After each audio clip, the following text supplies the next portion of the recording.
All right. Well, good morning, everyone. Thanks for joining the Gazette's Iowa Ideas Conference. This is our DEI session on the changing demographics and students across Iowa. And we have a great panel here today who will introduce themselves in a minute. I think we're going to start first by just thanking our sponsor, Kirkwood Community College. And I think we have a video or a couple short videos to play here at the outset.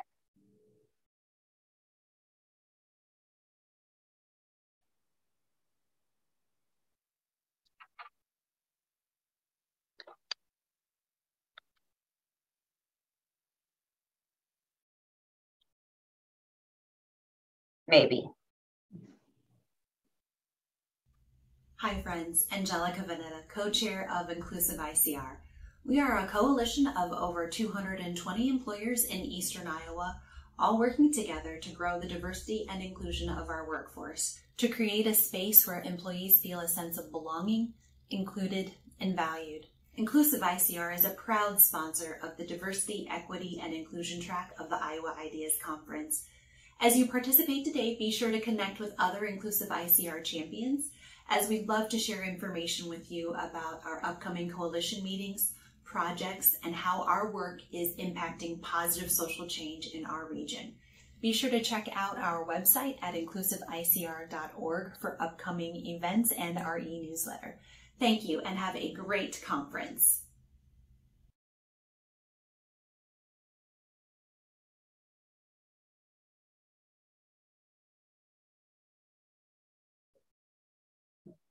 I think we may have one more from Kirkwood. Is that right? Hello, I'm Lori Sundberg. I'm the president of Kirkwood Community College, and we are proud to be a sponsor of this year's conference. The Iowa Ideas Conference brings educational sessions on a variety of topics to Iowans from all over the state. It is a terrific conference, and we are proud to be a part of it. I hope you enjoy your time at the conference. Thank you. Great. Okay. Well, yeah, thanks again for being here. I'm Vanessa Miller. I have been covering higher education for the Gazette for almost a decade. And again, we have panelists here who are going to introduce themselves. I just want to say at the outset that if anyone has any questions or comments, you can just shoot those through the Whova app throughout the session. And I will throw them to our panelists. Sometimes it's helpful to do that as they come to you instead of holding on to them at the end, just when they're relevant and top of mind. So feel free to do that. And so, yeah, I think I'll just start by having our panelists introduce themselves and talk a little bit about their work in diversity, equity, and inclusion. All right, go ahead, Lori, you start. Sure, absolutely. Good morning, everybody, and thanks for joining the conference. As several of the videos suggested, this is really a great forum for us to explore ideas and maybe cause us to think differently. My name is, like I said, Lori Phelan. I'm the president and CEO of Iowa Jobs for America's Graduates. We're a nonprofit organization that's been around for 23 years. And I had to think about that, seeing how old I was. And really focusing on those young people that feel like they don't belong, the ones that feel like the environments that they're in might not be the most conducive, or at least they're not finding their way based on some of the experiences and or their own diversities of experiences in their lifetime. So that's the work we do, and we'll talk more about that later. Vanessa, thank you. Yeah, thanks. Yeah, and go ahead, Mary. Hi, I'm Mary Grinstead. I am the Director of Assessment, Data, and Evaluation for Des Moines Public Schools. Des Moines Public Schools is one of the most diverse school districts in the state. We have, as of last year, we're still waiting for our official numbers to come in. We do accounts as of October 1st, but as of last year, we had 35% of our students were white, about 30% were Latinx, about 20% Black or African American. So just from a racial diversity standpoint, we've been pretty diverse for a long time. And so very happy to have a discussion about how how to have welcoming and inclusive communities for all learners. Thanks. Yeah, and then Roy. Good morning, buenos dias. My name is Roy Santana. I'm the Director of Equity and Inclusion here at the Community Colleges for Iowa. We work with all 15 community colleges in the state. I specifically work with each of the colleges in helping their DEI initiatives, supporting them and being a resource. We also have an alliance to foster equity and inclusion, which is a statewide initiative.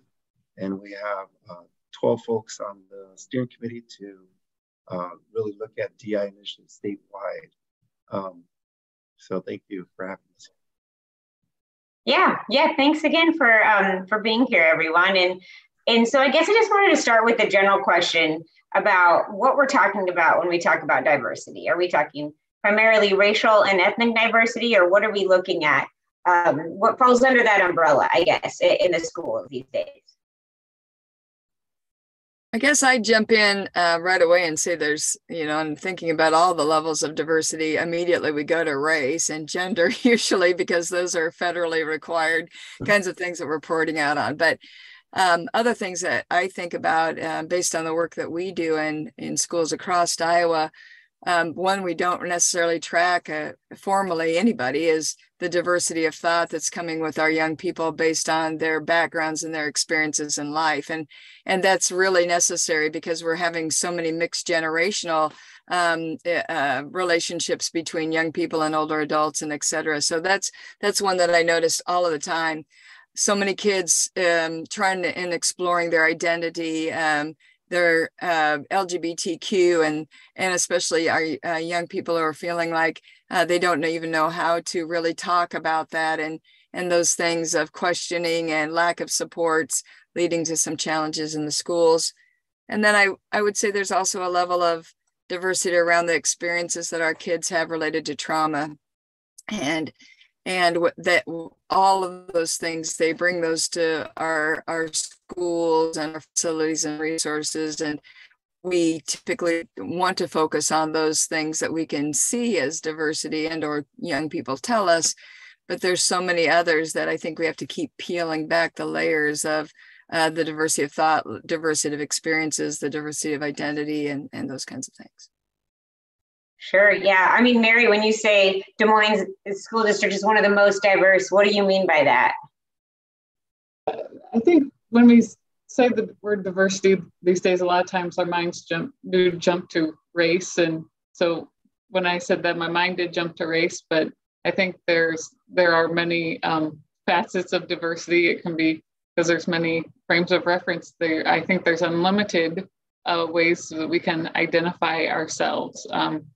And just also the different layers of identity.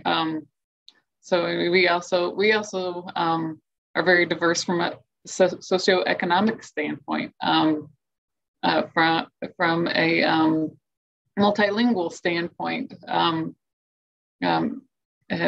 just trying to name things Lori didn't name, just to add on, just a household composition. I think the religious, your spiritual orientation.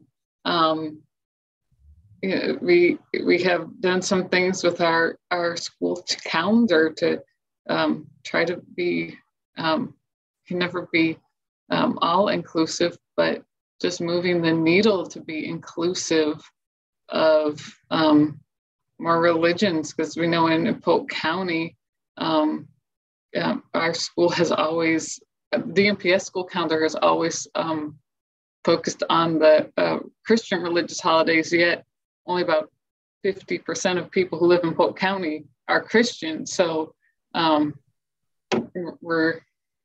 calendar only focuses on half the people.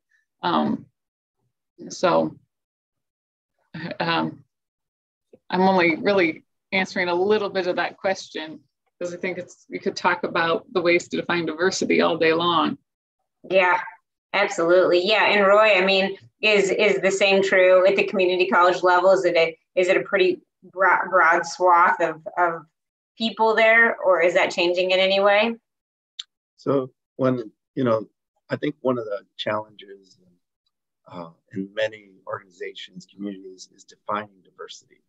And so I really work with each of the colleges to help them define diversity and what that looks like for them in their community, especially based on the demographics. And as Lori and Mary shared, race is very visual, physical characteristics. One is ability, or folks with disabilities, and looking at those resources available in our communities, especially our community colleges. I think many years ago, I went to a conference and someone shared diversity is a fact, but we have to work on intentional diversity, meaning that we need to work on bringing in folks to our schools that may have been marginalized based on race, ethnicity, gender used to be a big one. Many of our educational institutions were limited to female students or specific majors. So looking at that diversity is very critical. I think someone said they can't hear me very well. Yes, yeah. I don't know if you can move closer or adjust that in any way. So having that diversity is critical, but being intentional in our efforts in making our schools more diverse and really celebrating is key once those students are there, because that creates the sense of belonging that's really needed in student success, as well as in staff and faculty success at our colleges. Sure, yeah. I guess, and one question I had for all of you is whether the diversity landscape is changing in Iowa schools. Is it getting more diverse? Do you think it always was that way? Or what are your thoughts around that, around the trends? Well, I'd throw out that one that I neglected to say is the rural aspects of our diversity too, rural and urban. And that one is definitely changing, but not in so much in the rural areas, depending on the economics and the businesses in a particular community, they may be increasing their diversity or not. And many times I think the young folks and families are a little bit more isolated from the diversity and all the flavors that we've mentioned, but including thought and identity and religion, several of them, so I think that's a big one. I also see more and more young people coming with so many differences in their lifestyles, and that's where I keep saying about diversity of their own experiences. And many of the young people we work with, it's related to some trauma in their life, whether it's the loss of a parent or being removed from a family, or socioeconomic, or any types of abuse or neglect, or some simple things of just being having some type of a disability where the current system is causing a reaction, a trigger, if you will, for those kids. And there seem to be more and more young people that are coming without that perceived or real resiliency that in my generation of people, we were just those were things you dealt with, you just handled it, and you had some family or neighbors or community that really helped build your resiliency. And I see that demographic, that support piece change coming to our school a lot more, and us needing to have more resources and supports for those young people. Yeah. I would like to share that one of the things too is some of the identities sometimes we forget are military affiliated folks that research shows, especially when veterans start their first job, and they usually stay only a year or two. And so they're not having a sense of belonging. And that's critical in the transition piece to civilian work, as well as the contributions they make in our educational systems and communities. And so one of the big demographics that we're seeing is happening in two of our schools specifically. And Western Iowa Technical Community College and also Marshalltown Community College, where they are emerging Hispanic serving institutions. They have over 22% of their student population is of Latinx, Hispanic descent. And so once they reach the 25% threshold, they will be HSIs. There is one 4-year Briarcliff that's also emerging HSIs, but 2 of our community colleges are HSIs. And that's a demographic that we're seeing also in our communities. The Hispanic Latinx communities are becoming the majority of some of those towns. We have Perry, Marshalltown, Denison, West Liberty, other pockets, some pockets in Des Moines, and some of our schools. Mm-hmm. Yeah, and just to be clear, so HSI, you mean Hispanic Serving Institutions, which means it's a majority Hispanic students. Is that the right definition for that term? An HSI, by the definition, is 25% of enrollment in a higher education institution, so community colleges and universities. That designation is not from the K through 12 system, from my understanding, unless they designate or there's some other indicator for that. But for HSI, indication or status is they qualify for federal grants, funding, and other resources available to those colleges and universities. Right. Yeah. And my understanding is that the demographics of Iowa are shifting in that direction, so that the Hispanic population is growing. Is that at a faster clip than maybe the other populations? Is that accurate? Mm-hmm. There was a double in the population from 1990 to 2000, and from the 2020, I know it's probably from the 1990 census, it's more than tripled, but I may be inaccurate, but I'm not sure. But we saw a significant increase in our communities here in Iowa. Yeah. The number of Hispanic students in the state of Iowa K-12 in the past 20 years has tripled. It was 4% of all K-12 students in 2001, and then this last school year is 12%. Wow. Yeah. And one thing to know, I'm sorry, go ahead, Mary. I was just going to say, and that 20 years ago, K-12 students were 90% white. Now, this past year, K-12 students were 73% white. So we are getting more diverse racially. And one thing to note is with the Latinx, Hispanic, Latina population, it's very diverse in terms of race, ethnicity, religion, national origin, and citizenship, residency, and undocumented. So there's a vast diversity of identities within the Latinx identity or community. Yeah, I'd say if you look at the Iowa Youth Survey and some of those things, you start to see the amount of young people who are identifying as lesbian, gay, transgendered, or questioning. And if you look back 10 years ago, even further, I mean, you could trace that. That's been like a spike up for so many of our, I'm not going to say rural communities as much, but certainly our urban centers for sure, and surrounding communities that attach fairly closely to an urban center, which are some of those things that I don't think that our institutions of higher education who train our teachers are really providing a lot of guidance in any of these diversity areas. I mean, I feel like we could do so much more in helping our higher ed institutions who are in the teacher preparation business, if you will, help have more experiences with the broad diversity of young folks that are out there in the changing communities and demographics of Iowa.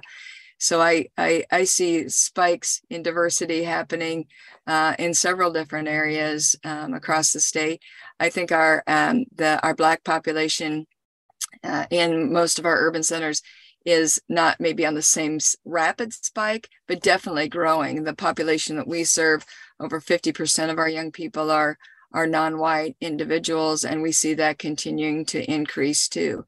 We serve, rural and urban schools, but the most diversity is in those urban areas. Right. Yeah. And I guess I'm wondering, like, what does that mean? Sorry, Roy, I didn't mean to cut you off, but I was wondering, like, what that means, I guess, and maybe you're going there for the experience of students with this in this increased diversity setting.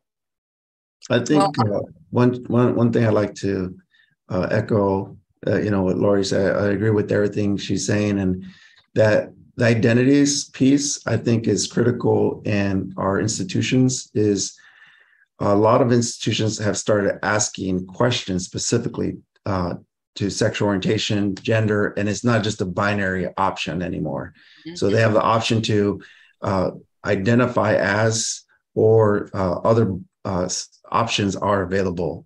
In some of our colleges and universities in the state, they started asking folks, giving them the opportunity for students when they applied, if they identified in terms of sexual orientation or gender.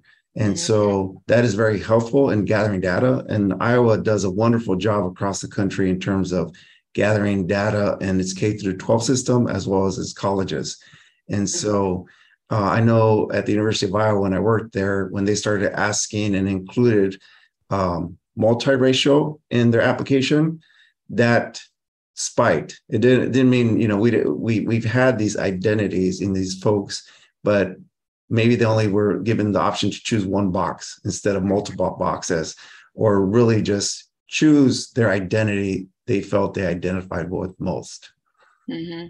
I would throw just in on that. I know we were going to have a panelist that wasn't able to get in today, but throwing in on that, I would say I think we do collect great data. It's that next step that seems to have a significant gap of what then are we doing with that to inform our practices, to inform even our simple things like how hospitals and clinics treat a young person who is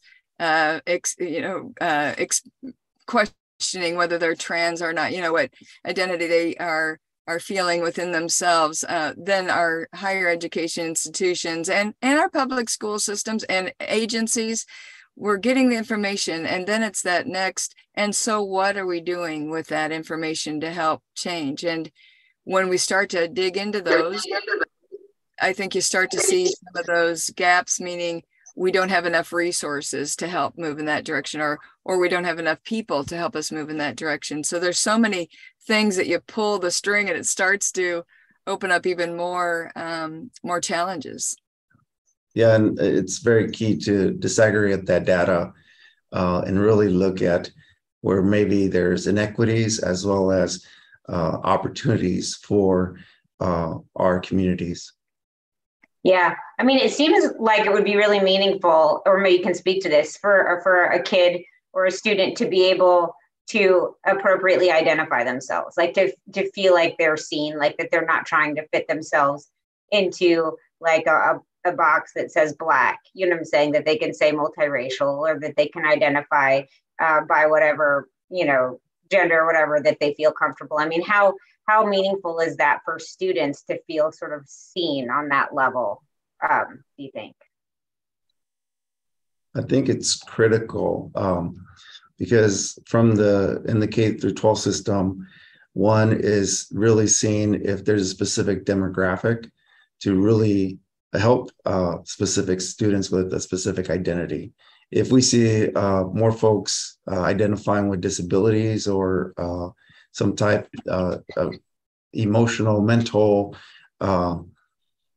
trauma, as well as complex traumas, I think it gives those communities an opportunity to say, hey, we're seeing these folks with these specific identities, or to have an opportunity to best serve the students. And I think it starts at the K-12 system.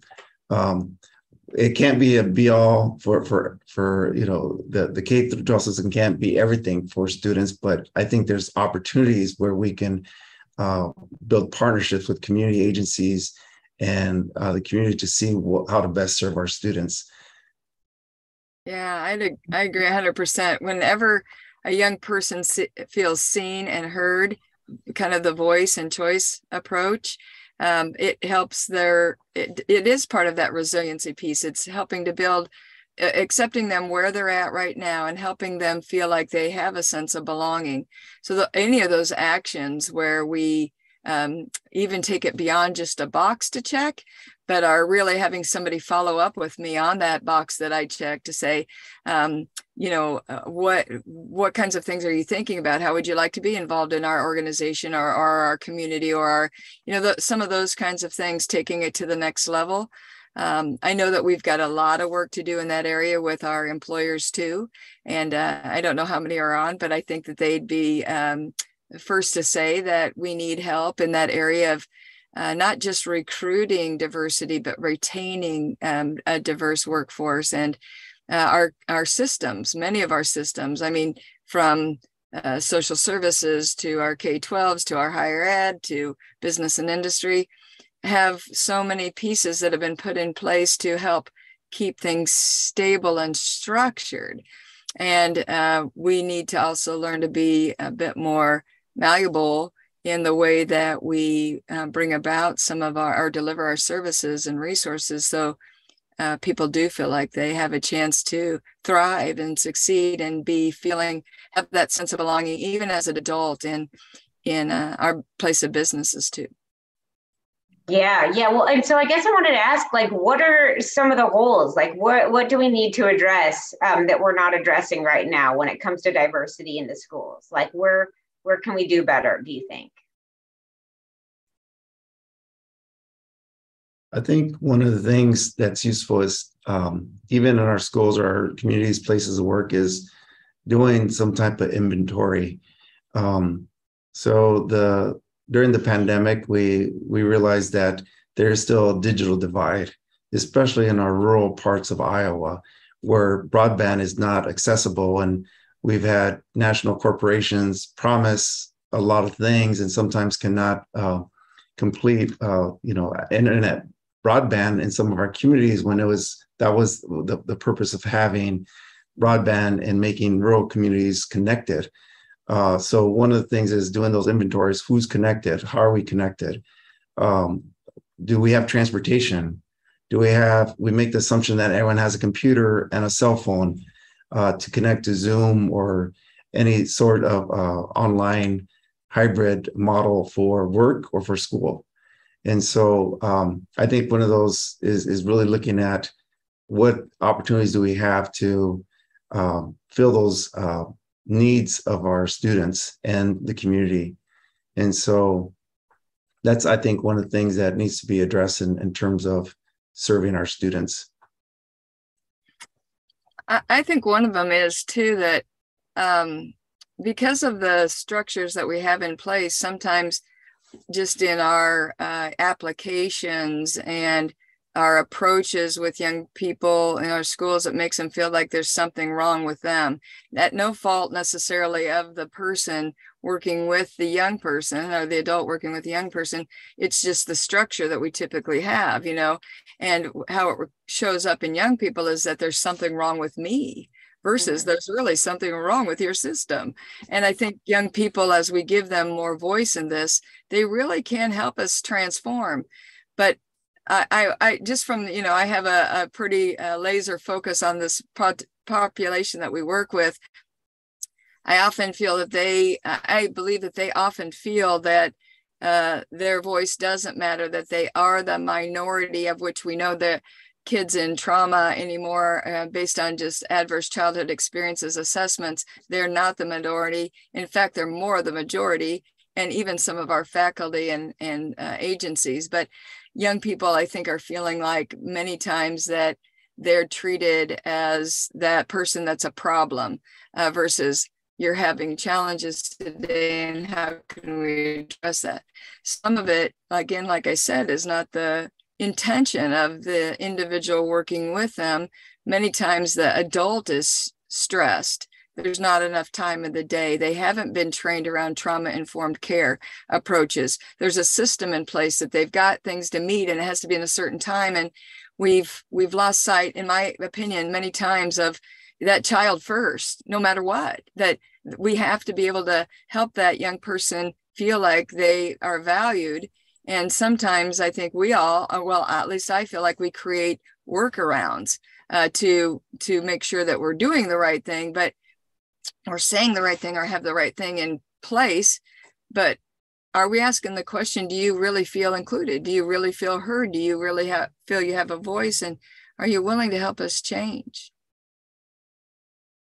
I would say that the core purpose of education is to create social and economic mobility for students.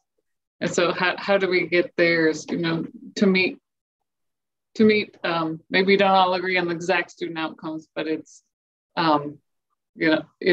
students need to be able to read in order to learn and to do math. But then there's all that underneath there. But in order to learn, students need to feel a sense of community, to belong, and to be held to high expectations. And so we're having a lot of conversations about community. I just want to say a few things that were like with focus on creating community around learning. Because sometimes I think in education we fall into this trap of watering down or lowering expectations and because we want students to feel good. And I think it's a really kind of takes this really special skill and a kind of it's a balancing act for educators to say, I love you enough, I care about you enough to hold you to these really high expectations in my classroom. And it's not just a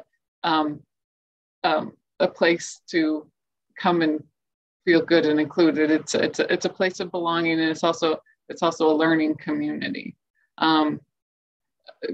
Because at the end of the day, our education systems need to hold ourselves to really high standards. And so I want to throw that out there that it's strong sense of community belonging in service of getting our students to these outcomes that are going to help them be socially and economically mobile, because that is our core purpose.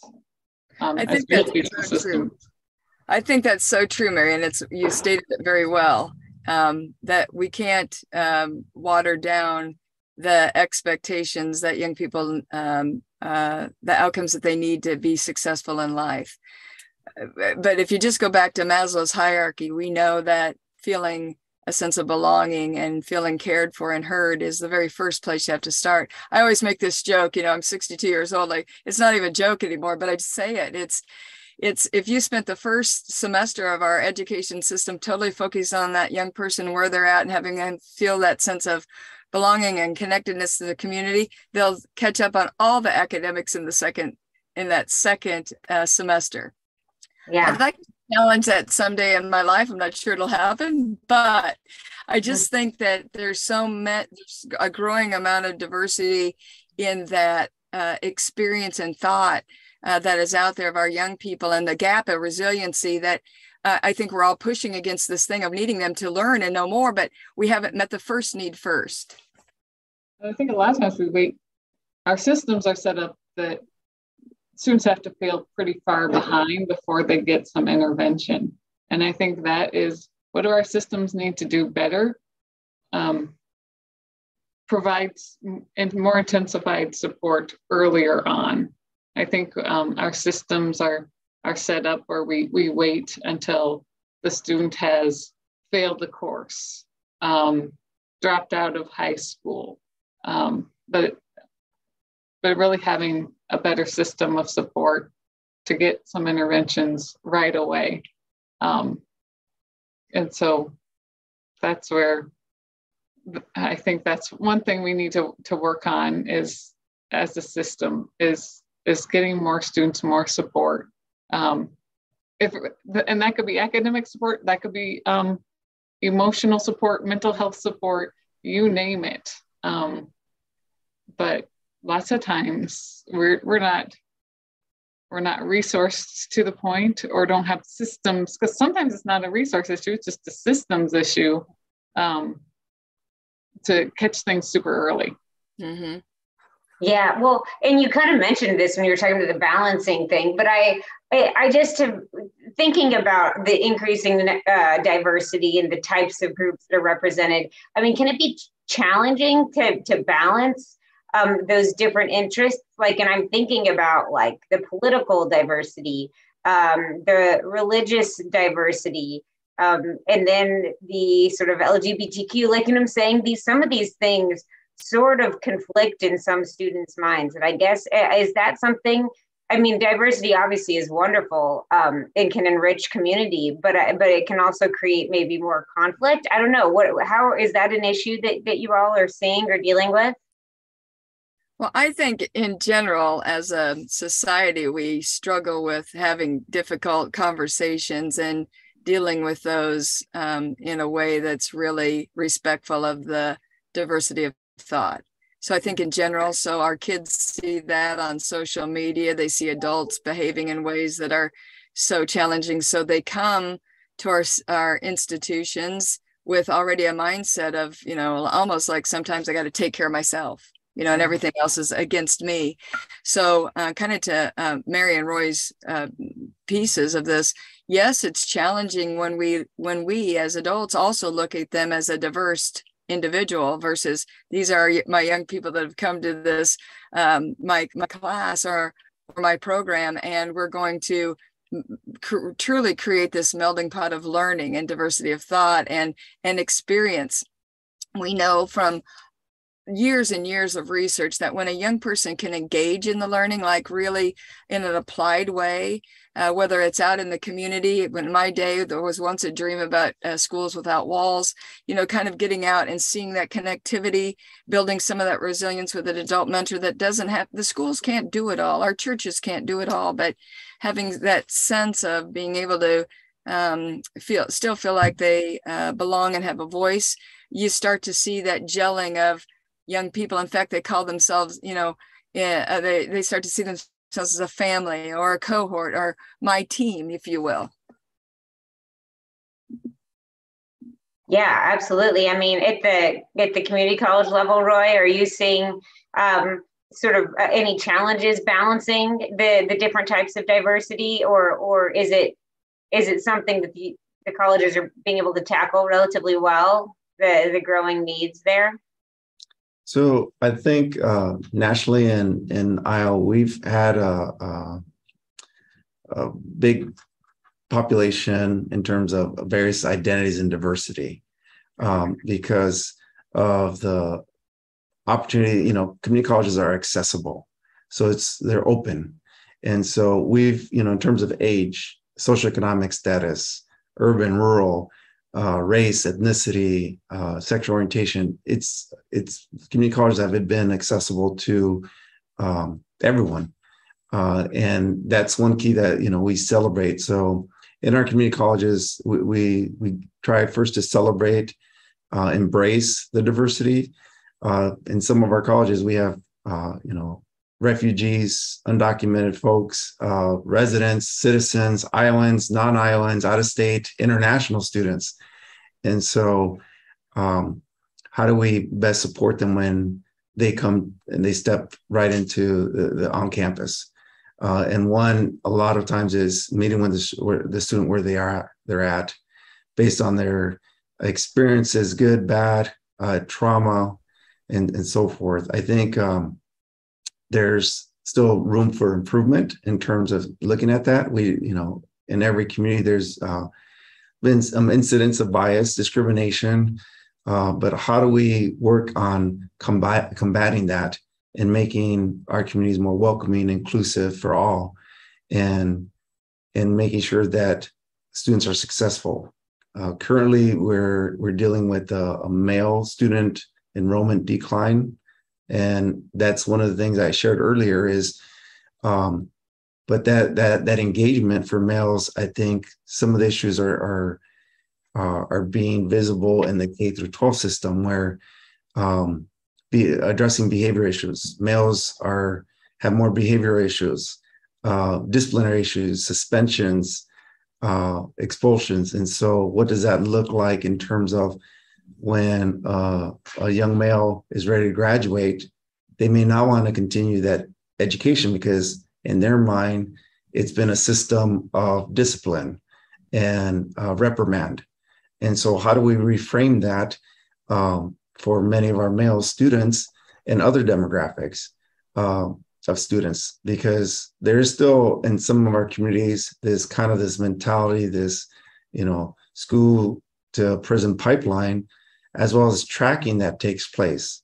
You're female, well, you belong in the health sciences, instead of saying, no, you can, there's all these opportunities. We see in a lot of our community colleges that in the health sciences, it's predominantly female. And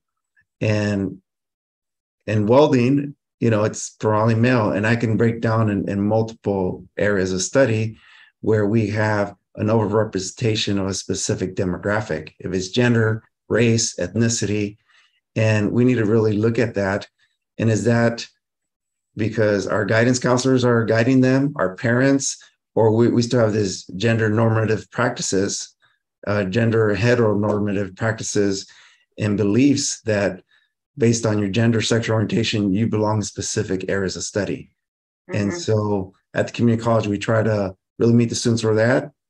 And we have these meta majors that can really look in some of our colleges where they can look at, it's a discipline. And so if they switch, they can still be in that area or that meta major. And they're more likely to finish sooner and in the 2 years or whatever their certificate is, or also transfer to some of our 4 years in the state. Vanessa, I'd like to throw in on that just a second. We related to especially some of the tracking that happens. We just yesterday had a really cool experience with kids from 7 or 10 different schools that are in the IJAG program, but they came to the DMAC campus and we had the building trades and Habitat for Humanity there, and the young people were charged with building 10 sheds that need to go with a Habitat home. And none of them, well, maybe few from being with somebody that knew how to hammer or use a tape measure, most of them did not. They were running, cutting wood, they were measuring, they were nailing, and the majority of the young people there were women. There was no tracking there. The conversation was, hey, we're going to have this experience. It's outdoors. You're going to be building a shed for people that need that. The young people today, I think, have such a sense of care for those that are in challenging situations like they've been in, that I see them give tons to the community. So if we know that they'll experiment in maybe a career area, we think double down and look at, is our career assessment really getting at their interests, or is it getting at what they know now?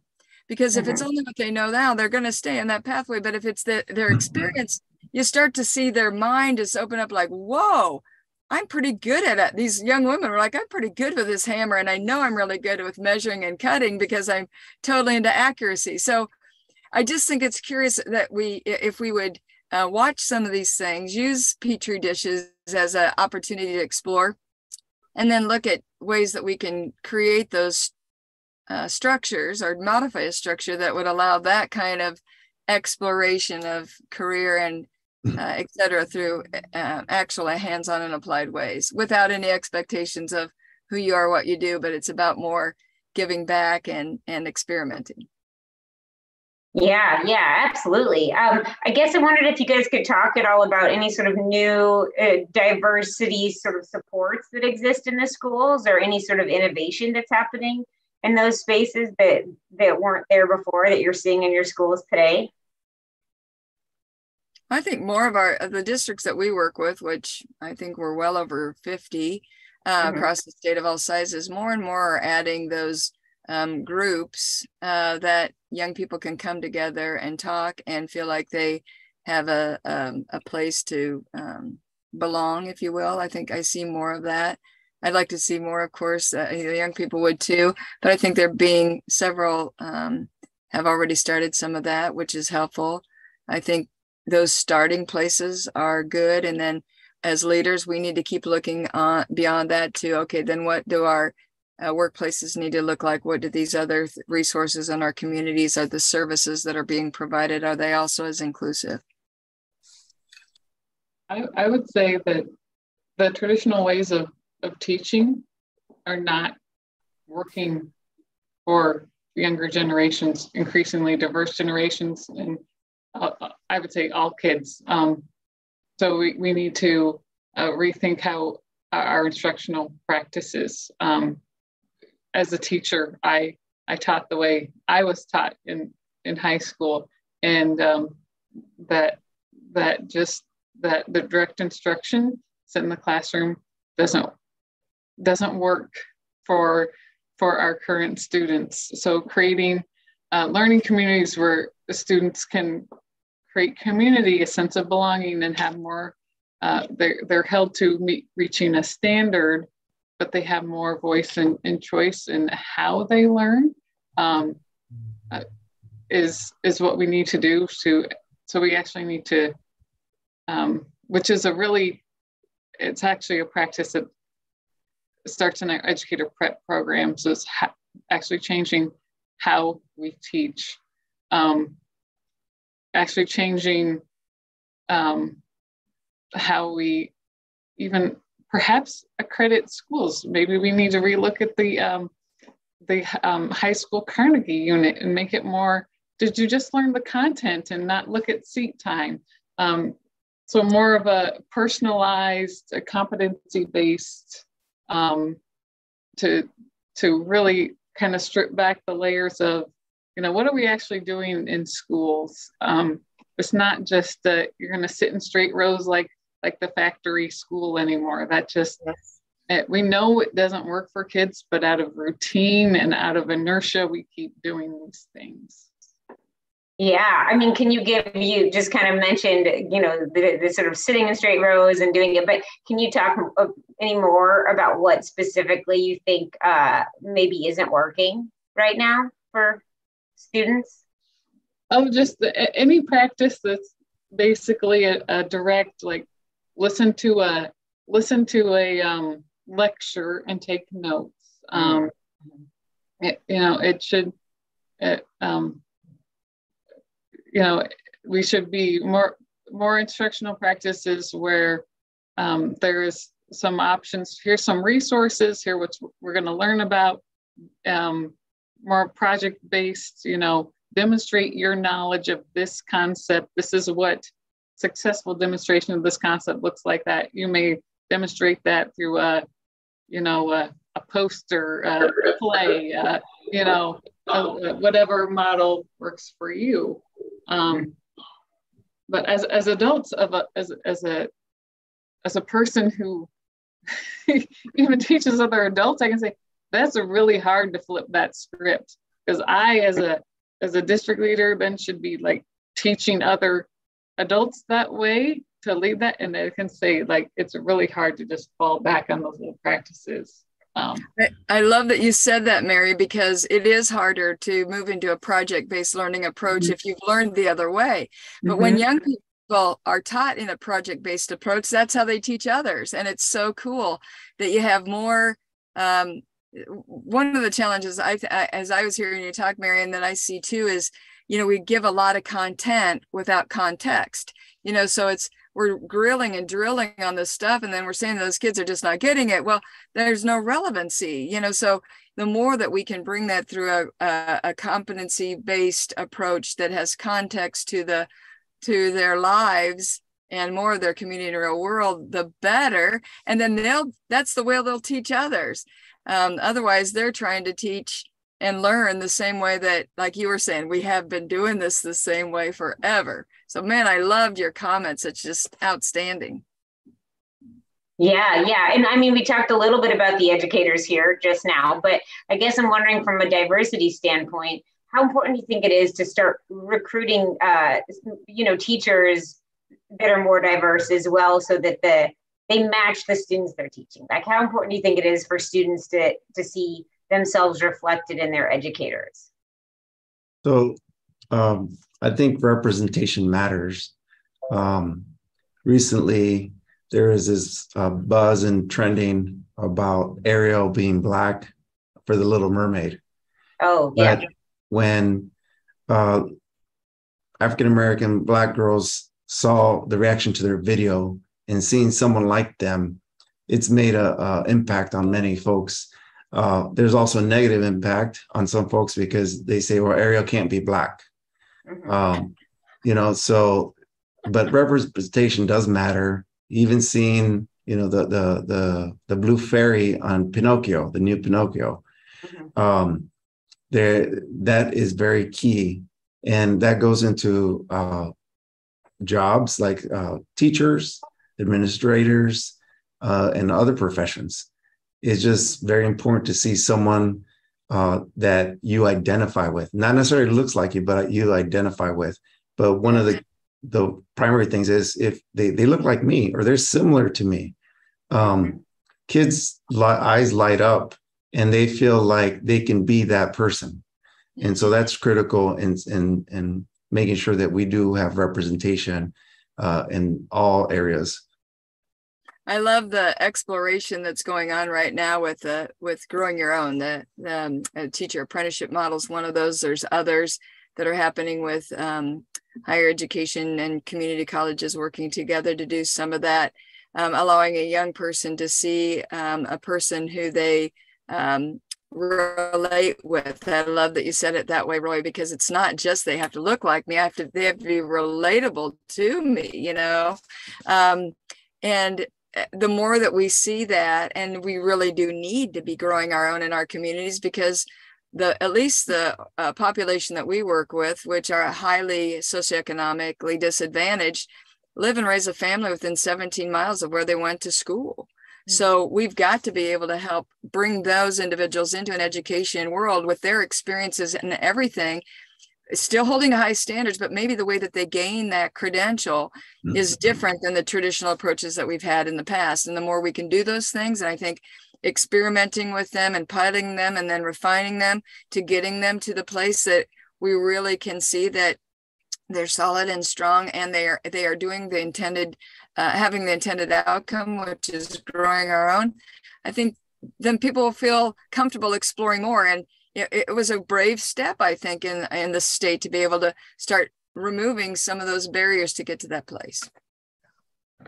Yeah, absolutely. I mean, are you guys, is there evidence showing that connection for students sort of fosters more academic success, or like, I guess, encourages them to pursue higher education as well?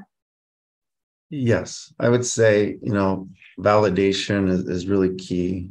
Dr. Rendon's work in validation and feeling like you can do it and seeing other folks that are relatable to you being successful is very key. And that's one of the things that some specific genders or demographics may not see in some areas. And it can be very discouraging as well as self-defeating for some of our youth.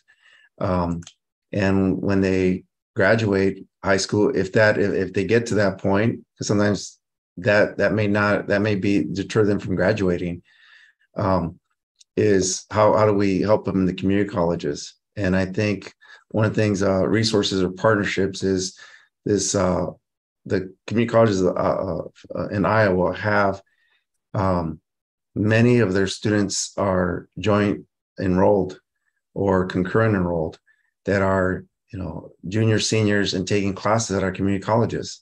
And that is our future for many areas in terms of training our workforce in Iowa. Yeah. Well, so we're kind of getting close to wrapping up here. I guess the last question I wanted to throw out to you all is where you see this issue going in terms of the future. Are we going to be continuing to become more diverse, do you think? And if so, what do you think is going to be needed to address that? So I think one of the things is reframing it and not saying as an issue, but as an opportunity. And I think that's where sometimes when folks say diversity, it turns people off and saying we have this opportunity for every person here in Iowa. Because if one person fails, we are failing as a community. While we have successes, if we have successful students, community members, we're all successful and Iowa wins. And that's what we need to look at it as a more universalist approach, but also look at it as opportunities where we can have targeted universalism, where if we set expectations, standards, and say, we want all folks to have shelter. We have all folks to have food. We all want all folks to be able to pursue their educational and career endeavors, whatever that may look like, and have the resources. And I think that's a key in moving forward. How do we look at diversity, inclusion, and equity? I hope we do keep this trend going, because we're not growing our population that quickly in other means. So, we don't want to turn off the lights in Iowa, and the press around Iowa as a great place to live, and the Iowa Nice piece. I hope we continue to grow that too, because the more welcoming and affirming and engaging we are in our services and practices, the more will come.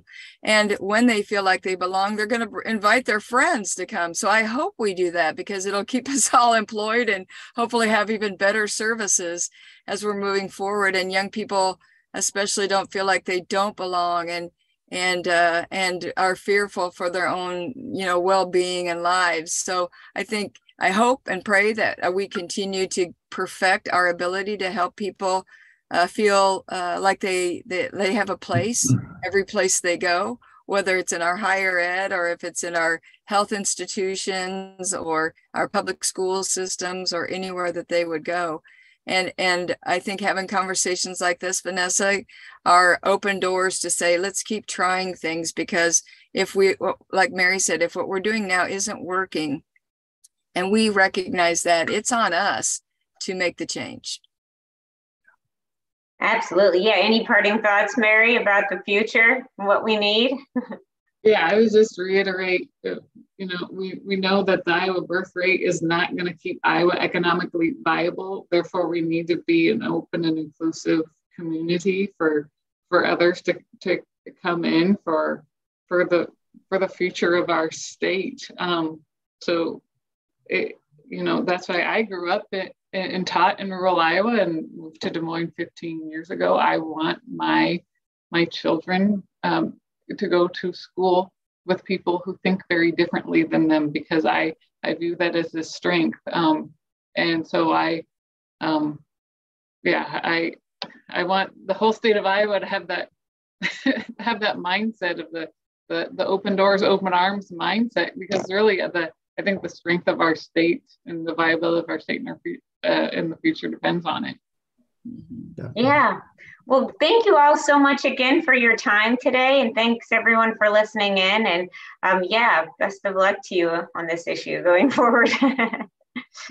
Thanks for doing this. Thanks. Okay. Bye. Thank you.